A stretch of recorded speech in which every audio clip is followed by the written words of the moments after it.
Olá, pessoal. Vocês me ouvem? Sim, legal.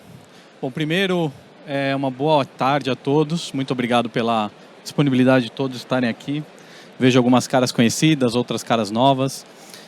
A PwC tem estudado esse tema de fintechs com bastante propriedade há bastante tempo. Então, vou recortar aqui algumas informações e contribuir com vocês. Primeiro, só até antes para me apresentar, eu sou Willer Marcondes, como já comentado, sou sócio líder de consultoria para serviços financeiros. Tenho atuado aqui não só em serviços financeiros para bancos, mas pagamentos, seguradoras, mercado de capitais. Então, trago aí um conjunto de mais de 20 anos de experiência atuando no setor. Então, novamente, uma satisfação estar com vocês. Só queria, desde já, também agradecer a Duda, que substituiu a Miriam. A Miriam está presa num trânsito de 3 horas e meia, desde as 10h30, tentando chegar de Alphaville para cá. Acho que todos vocês viram aqui como é que está o dia. Então, a Duda também é uma super expert no tema de fintechs, veio nos cobrir. Duda, se você puder, em 2 minutos aí, só se apresentar e eu já sigo aqui. Claro, é um prazer estar aqui hoje. Bom, não esperava estar aqui com vocês hoje falando, só assistindo, mas é uma grata surpresa. Eu sou Head de Inovação e Design no Cartão Elo. A gente é uma bandeira brasileira com mais de 42 milhões de cartões ativos e numa jornada constante de buscar no mercado como é que a gente se conecta com fintechs e como é que a gente traz o poder de todas as tecnologias para expandir o nosso negócio. Então vai ser incrível esse bate-papo e conhecer um pouco mais sobre o relatório hoje. Legal. Pessoal, bom, como eu já comentei, a PwC ela tem olhado aí esse estudo, esse mercado de fintechs por várias perspectivas. Eu trouxe aqui na primeira página um compilado de algumas pesquisas que a gente tem rodado aqui anualmente. Então, a gente acabou de divulgar uma pesquisa com a Associação Brasileira de Crédito Digital, mostrando a evolução das fintechs digitais. A gente acabou de publicar também uma pesquisa com a Bipag, colocando também os resultados de como a gente tem visto a evolução das fintechs, mais especificamente para o mundo de pagamentos. Publicamos em dezembro do ano passado um estudo com o MID, focado em temas de blockchain, a exploração do universo blockchain, também um super estudo e que ouviu um conjunto de empresas para saber como é que está a maturidade da tecnologia no setor. E a gente já faz há bastante tempo um anuário com a BFintechs, que consolida ali quais são então os resultados e o que a gente tem visto da indústria de fintechs aqui no Brasil. Tá? Então, recortar um pouco dessas informações e abrir um pouco aqui para o debate com a Duda. Esse é bastante do nosso objetivo, então vamos seguir o plano de voo. Bom, primeira coisa, acho que para esse contexto, né, eu costumo falar que fintech sempre tem um conjunto de mitos e verdades, e eu queria começar então tacando um pouco esses mitos. Né? Acho que a gente fala de fintechs há bastante tempo, e um dos mitos que eu já ouvi várias vezes é que as fintechs são empresas pequenas, pouco estruturadas, pouco profissional em alguns aspectos. Né? Inclusive, discutindo recentemente com um cliente, ele comentou algo nesse sentido, que preferia empresas maiores, porque achava que as fintechs talvez não estivessem 100% prontas para atendê-lo. Acho que um dos primeiros mitos para a gente descartar aqui é de que as fintechs são empresas pouco profissionais e pequenas. Tá?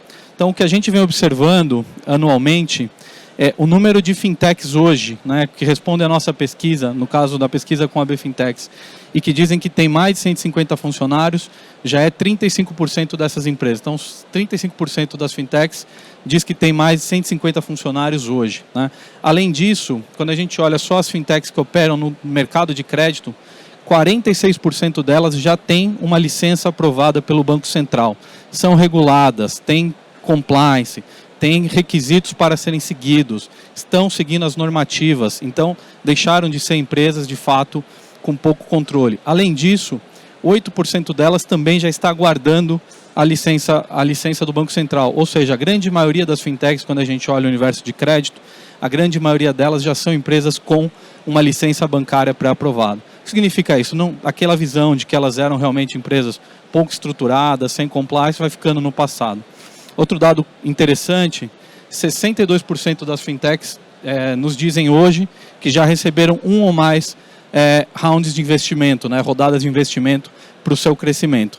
E a gente sabe, né, que só vai botar dinheiro o investidor que sabe ou acredita bastante que aquele dinheiro vai trazer retorno. Então, isso também é uma proxy para a gente do nível de maturidade. Então, acho que o primeiro mito para ser descartado é que essas empresas não estão prontas para atender o ecossistema de serviços financeiros. Isso não é verdade. Acho que bancos podem tirar bastante valor dessa estrutura e das fintechs. Acho que um segundo dado bastante interessante para a gente olhar, e um segundo mito para a gente descartar, tem a ver com se as fintechs ganham ou não dinheiro. Eu não vou fazer parceria com alguém que não ganha dinheiro ou não está estruturado. Tá? Isso também vai ficando no passado. Então, o percentual de empresas, de fintechs que nos respondem hoje, que já atingiram break-even, esse percentual em 2023 foi de 43% das fintechs já atingiram um ponto de retorno, né, pelo menos resultado positivo do ponto de vista de break-even. Tá? Eu gosto muito dessa informação intermediária aqui que fala em relação aos tipos de cliente. Né? Acho que é outro mito também para a gente descartar. Obviamente as fintechs têm um papel na inclusão, no atendimento a determinado nicho e segmentos de mercado, né? Mas o que a gente observou olhando as fintechs ao longo do tempo, e esse estudo a gente vem trazendo aí ao longo dos anos, as fintechs hoje são cada vez mais focadas, olha que curioso, 56% das fintechs são focadas em B2B e não B2C, como a gente normalmente pensaria, né? Então, aquelas fintechs que focam um público subbancarizado ou não bancarizado, um pouco mais marginalizado do ponto de vista de produto financeiro, essa realidade ainda existe, mas cada vez mais a gente está vendo as fintechs focando em negócios, por exemplo, B2C, B2B ou B2B2C, né? O B2B e B2C na mesma operação. Então, na verdade, o que a gente está observando é foco em segmentos mais rentáveis e mais atrativos. Tá? E quando a gente olha também na perspectiva das fintechs, 52% dela diz que o principal cliente dela é uma pequena ou média empresa. Tá? Então isso chama também muito a nossa atenção de como o perfil do cliente que as fintechs têm explorado e têm buscado vem se diversificando. Né? Obviamente ainda há aquelas fintechs que estão muito preocupadas com a pessoa física e naturalmente tem um espaço para isso, mas a gente começou a observar que de alguma forma a indústria deixou um vácuo de subatendimento de produtos aí com espaço para exploração em pequenas e médias empresas e boa parte das fintechs estão focando nesse segmento. Tá? Acho que terceiro página aqui, quando a gente fala dos mitos, né? Ficou um pouquinho claro aí o cinzinha, mas eu explico aqui a tela. Tá?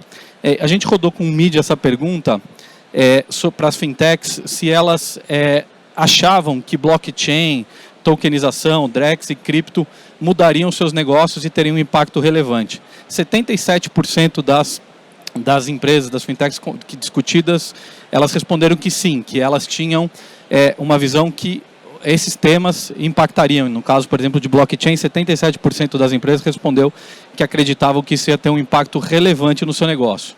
E quando a gente perguntava para esses 77% se elas tinham clareza de como blockchain ia transformar o negócio delas, o que a gente observava é que só 41% desse percentual é que tinha realmente clareza de como isso ia impactar o seu negócio. Ou seja, o que a gente observa não é que a fintech já sabe exatamente qual o impacto daquela tecnologia. Nós estamos falando de tecnologias aqui, blockchain, token, o próprio DEX, que ainda não estão maduras, consolidadas. E as fintechs também não sabem exatamente aonde esse valor vai chegar.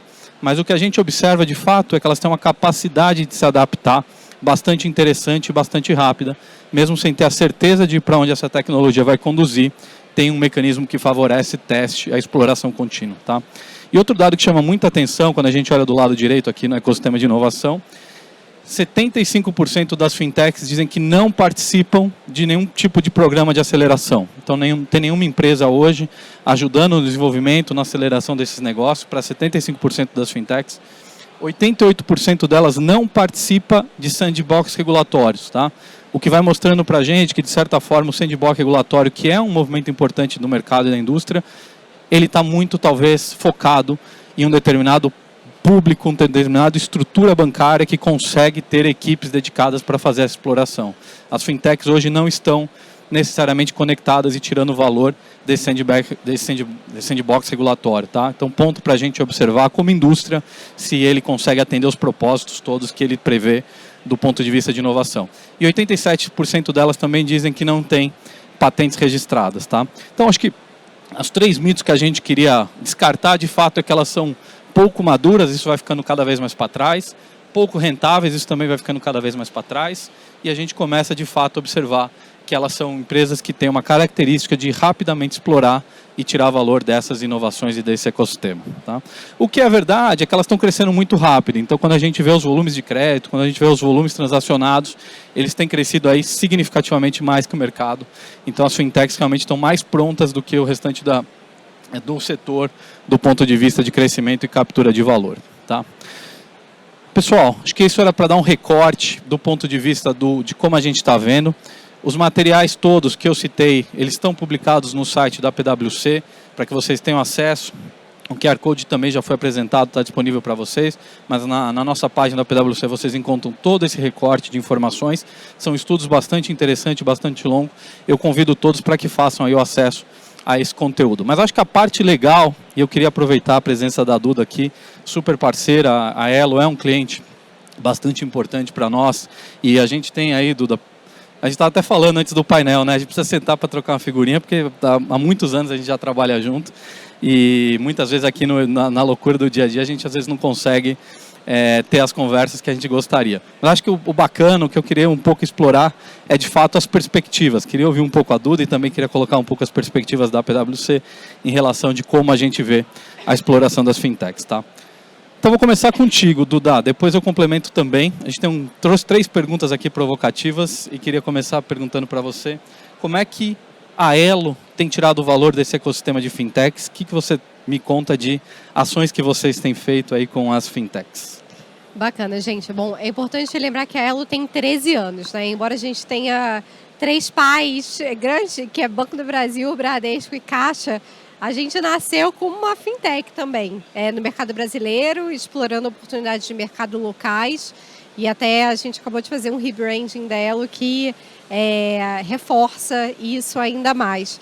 Mas eu diria que mais da metade da nossa história foi construída com a gente olhando o ecossistema de startups e através dos nossos programas e também das nossas conexões com outros parceiros, a gente conseguir trazer essa habilidade de olhar para o futuro através desse ponto de vista que é desse empreendedor que está ali disruptando, que está ali entendendo novos modelos de negócio e que está com muita mais flexibilidade mental e muitas vezes com um senso de escassez grande para fazer as coisas rápido, que a gente hoje, como uma grande empresa, né, uma empresa que tem grandes clientes, muitas vezes a gente tem que buscar essa inspiração fora. Então, só no ano passado a gente analisou 700 startups, a gente transformou dessas 700 análises 9 negócios, muitos deles contribuíram para que a gente pudesse formalizar a nossa estratégia de tokenização de ativos e também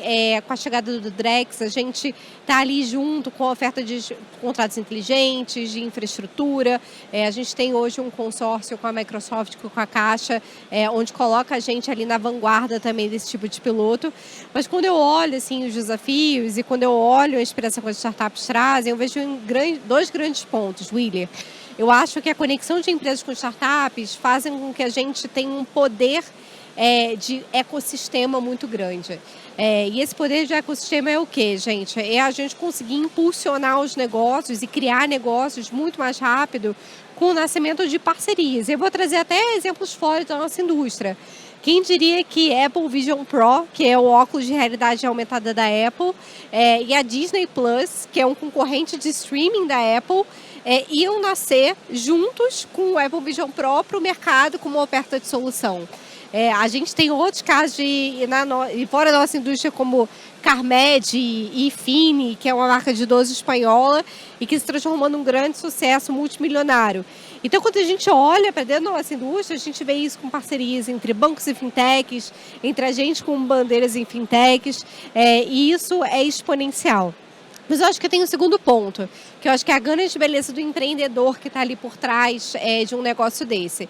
Ele tem uma mentalidade do fundador que, para mim, é uma concepção de uma obsessão pela linha de frente, uma obsessão pelo cliente, um senso de insurgência, de quebrar as regras tão grande, que é tão importante para uma grande corporação, que está ali num grande navio, muitas vezes numa velocidade de cruzeiro muito boa, mas ao mesmo tempo que precisa desse oxigênio, dessa mentalidade de fundador para chegar pegar e ajudar a gente a olhar novas rotas, a colocar novos barquinhos, eu digo jet skis, que a gente chama lá na Elo, dentro da água, testar, experimentar e, de fato, ter muito mais velocidade para conseguir entregar as coisas para o nosso cliente, que é, no final, o que importa, né? A gente entregar boas soluções, boas experiências na mão desse cliente o mais rápido possível para que ele tenha a melhor experiência possível o quanto antes. Muito legal, Duda. A gente na PwC tem feito bastante coisa também nessa linha. Hoje, por exemplo, a PwC decidiu fazer a aquisição de um hub de inovação, né, muito focado no agronegócio, né, que era o antigo AGTech Garage, que hoje é o nosso AGTech Innovation. Tem mais de 1.000 startups, a empresa do agronegócio, boa parte delas focada em produtos financeiros para o agronegócio. Então, obviamente, o agronegócio tem uma cadeia de fornecimento, tem uma cadeia de suprimento que também passa por uma necessidade de serviços financeiros. Então, a gente tem boa parte, inclusive patrocinadores dentro da indústria financeira que participam do nosso hub de inovação. Então, começamos ali um processo de se conectar com esse universo de inovação, inclusive com fintechs, a partir do AGTech Innovation. A PwC tem feito também alguns estudos. Parece até que a gente só faz estudo, mas a gente trabalha também, tá, pessoal? A PwC tem feito alguns estudos. Um é o Índice de Transformação Digital. Ele tem mostrado como as empresas aqui no Brasil estão evoluindo também na sua capacidade de se conectar com esse ecossistema de inovação. Ele traz uma nota, inclusive. E a Strategy End, nossa divisão de consultoria estratégica, ela roda também uma pesquisa das empresas mais inovadoras do Brasil, junto com o Jornal Valor, a pesquisa Valor e Inovação. E também lá a gente tem pontuado como tem evoluído a capacidade das empresas de se conectar com esse ecossistema. Mas ainda não é pleno. Então, vários dos nossos clientes nos pedem de como eu monto um laboratório de inovação, como é que eu me conecto com esse ecossistema, como é que eu, de fato, trago essa inovação para dentro de casa. E, obviamente, na perspectiva dos bancos, né, que já estão, muitos deles até com estruturas de inovação bastante importantes, mas como é que, de fato, então, ele consegue romper essa barreira e tirar valor dessa estrutura. Tem sido aí boa parte de como a gente tem conversado com os clientes. Mas, de fato, elas estão hoje premiadas para a gente como negócio, como clientes, né, e cada vez mais também como aceleradores dentro de uma construção que a gente chama dentro de casa do Payment in a Box, a capacidade de criar aí soluções rápidas para os nossos clientes, usando, obviamente, soluções de fintechs. Tá? Então, acho que um ecossistema, concordo contigo, isso é bastante produtivo e bastante importante para a gente. Né? Agora, eu tenho uma pergunta mais difícil, e aí vamos ver como é que a gente sai dela. O tema de GenAI tem dominado aqui o evento, né? Alguém me comentava aqui que numa palestra conseguiu marcar 58 vezes que o tema de GenAI foi citado em 20 minutos de apresentação. Então, definitivamente, é o tema do momento, né? E a gente tem visto investimento muito massivos, grandes empresas que estão ocupando esse negócio de dados e de inteligência artificial. Tem espaço para as fintechs tirarem valor disso? Como é que você vê as fintechs aqui, empresas com, como você falou, espírito empreendedor, um foco no cliente, contra gigantes, cada vez com investimento mais massivos nesse segmento? Como é que você vê? Acho que é um tema polêmico, Willer. Eu acho que tem, mas não tem para todo mundo. E aí eu vou te falar o motivo. Isso eu acho que deve ter uns 2 anos, tá? Eu estava no evento do MIT sobre dados e o grande ponto do evento não era sobre inteligência artificial, era sobre o grande problema que a gente tinha do excesso de informações e de dados que a gente tinha hoje no nosso cliente. Parece um ótimo problema, né? Mas, ao mesmo tempo, como é que você pega a tecnologia que está aí já no mercado e, de fato, resolve problemas que sejam problemas relevantes, reais? Eu gosto muito de comparar que em 93, quando a internet comercial começou, a gente não tinha ideia que a gente ia poder ter o Google, que a gente ia comprar com um clique na Amazon, que a gente ia ter todas as mensagens, nossos contatos na nossa mão. E olha só, quantos anos depois demorou para que a gente esteja num estágio que a gente, basicamente, somos viciados, né? Não conseguimos sair de casa sem olhar no Waze. E por conta disso, eu acho que todo mundo chegou aqui atrasado. Porque não tinha uma rota alternativa. Mas o ponto a gente está muito no início do que pode ser. Só que eu acho que a gente, ao mesmo tempo que a gente está no início e que muita coisa ainda para acontecer, a gente está num momento muito crítico, que é como é que as empresas e as fintechs vão entender genuinamente o que pode e o que precisa ser resolvido com inteligência artificial. Eu acho que vou fazer uma conexão com a abertura que a gente teve aqui mais cedo, dos principais bancos, falando qual era a importância que eles estavam usando no negócio deles e que a gente enxergou isso muito no cartão Elo, que a inteligência artificial está para servir o consumidor. Para resolver problemas que de fato sejam problemas que parecem triviais, mas quando a gente bota ali IA generativa, a gente aumenta a eficiência de um processo, a gente entrega uma experiência hiperpersonalizada, a gente ao mesmo tempo consegue entregar ali uma jornada relevante para esse cliente, e a gente deveria estar olhando para a IA de uma maneira talvez menos sexy, mais simplista, mas ao mesmo tempo extremamente relevante para quem no final do dia importa a gente entregar produto.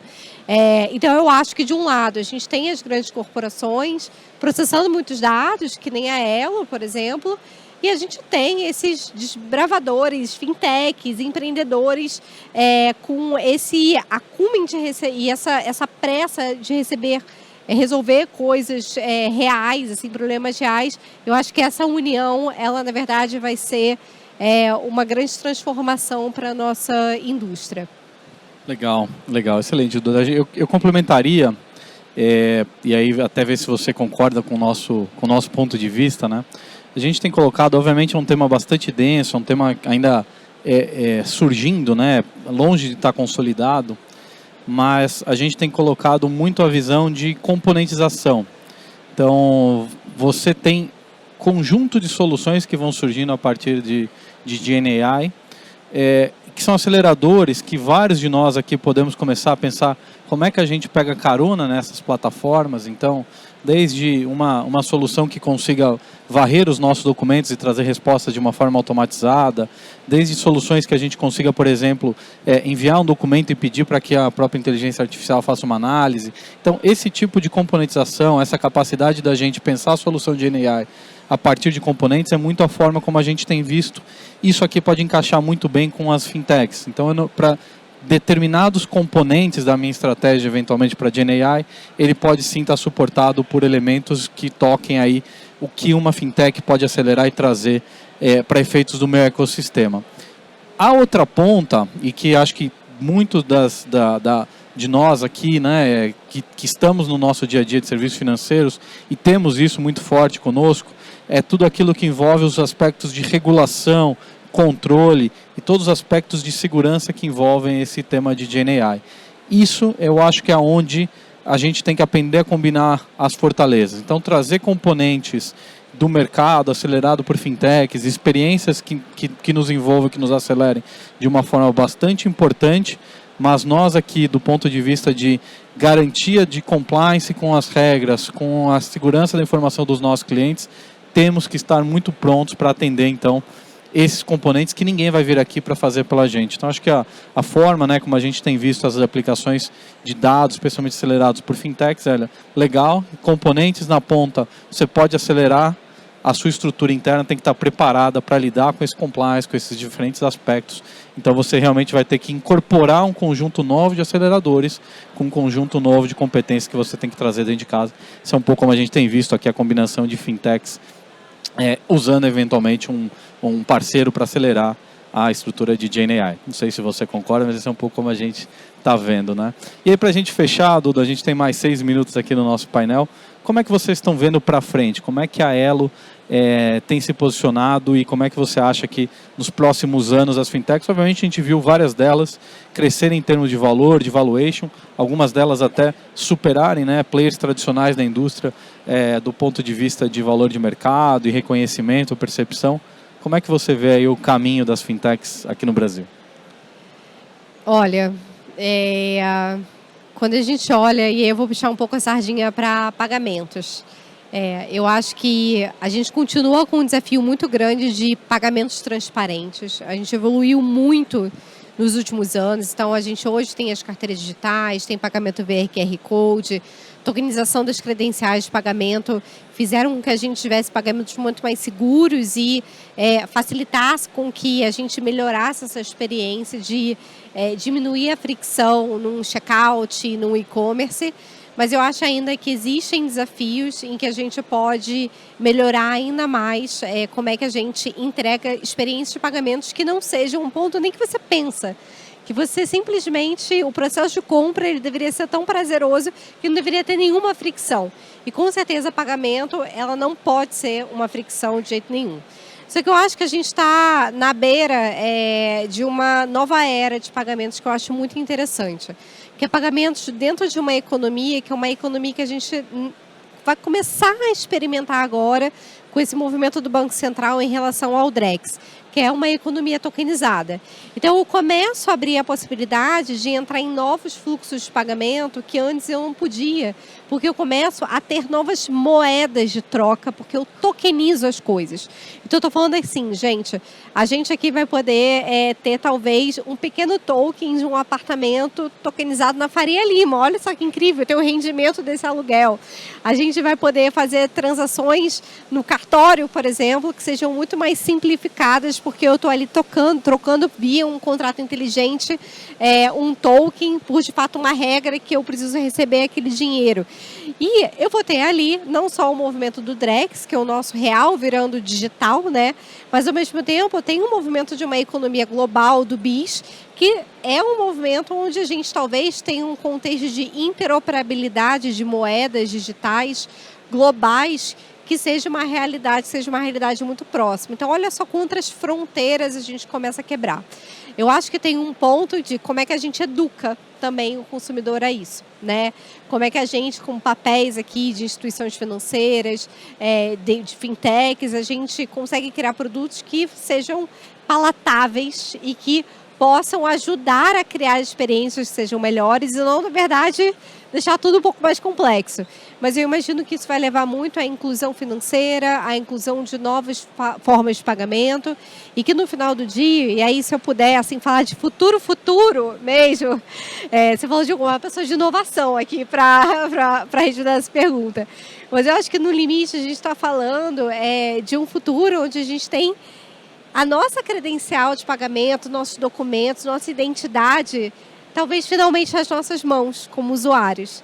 E isso seja um marco super importante para que a gente possa usar essa identidade digital para tudo. Para fazer um cadastro, para pagar, para comprar uma cripto, para comprar um imóvel.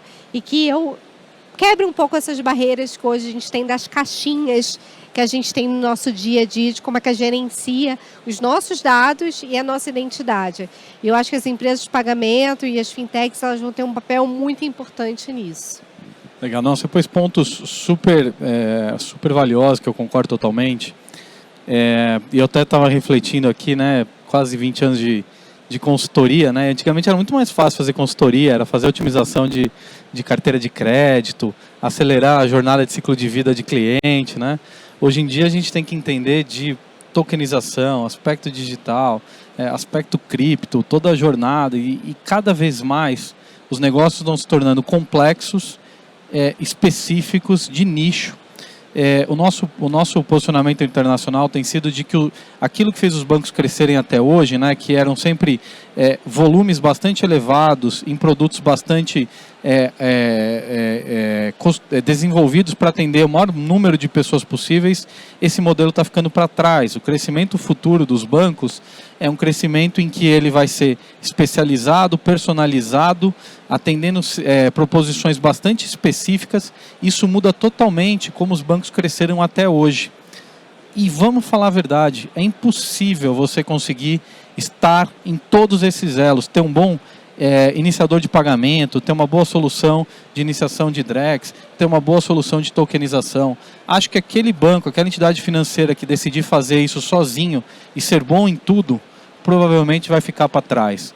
Então, acho que até pegando um pouco do que o nosso livro de cabeceira de cama, o Beyond Digital, que é uma publicação da Strategy End, coloca, o primeiro tema é você repensar o seu papel do ponto de vista de negócio. Então, se o banco tem clareza de aonde está o valor dele, como é que ele cria valor, para esses vários elos de negócio, definitivamente as fintechs estão aqui para ajudar e para fazer diferença e para se conectar nesse ecossistema. Então, acho que o recado final que eu deixo aqui para todos é: será que a gente vai conseguir dar conta de todas as frentes de negócio? Ou será que eu não tenho que começar a procurar parceiros estratégicos e aproveitar que as fintechs aí já evoluíram e são parceiros que estão disponíveis para nós para fazer esse uso, tá? Então, agradeço novamente aí a presença e a atenção de todos vocês. Convido novamente vocês para seguirem os nossos estudos, lerem os materiais, as nossas publicações. E a PwC está 100% à disposição de vocês para continuar essa conversa. Acredito que o mesmo da Elo, né, Duda? Certeza. Pessoal, muito obrigado pelo tempo e pela disponibilidade de vocês. Obrigada a todos. Nós é que agradecemos. Muito obrigada, Willer, Duda, muito obrigada por estarem aqui. E, claro, fica então o convite para cada um, né, estender aí, passar nos estandes e tudo mais e continuar essa conversa, porque é sobre isso, é uma pauta para outros assuntos na busca de novas soluções, sempre. Então, mais uma vez, muito obrigada a vocês. E aí eu já vou avisar aqui para o pessoal que está aqui, não se esqueçam de avaliar, a gente está pedindo para todos, sempre ao final de cada painel, colocar o celular ali, porque é o feedback de vocês que realmente pauta todo o conteúdo que a gente traz para cá em cada edição do Febrabantech. Uma outra coisa é que a gente volta daqui a pouquinho, às 2h30, com o painel Pix, o novo trilho universal. Até já!